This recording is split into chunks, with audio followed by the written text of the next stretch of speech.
মরে যাব রে। সুখ শান্তি নাই সংসারে,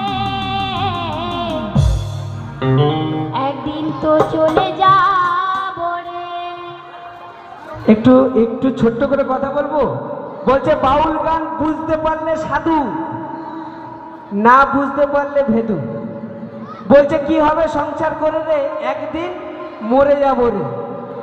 আর ভালো করে ওই মায়ের গান শুনবেন, শ্যামা সঙ্গীত, আমার সদ্য দাদা হাসুদা শোনে। বলছে কি, সংসার ধর্ম বড় ধর্ম মা, তাই পারি না ছেড়ে যেতে, কেবল রামপ্রসাদের এই বাসনা, দুবেলা যেন পাই খেতে। আর এদিকে কি বলছে, একদিন মরে যাব।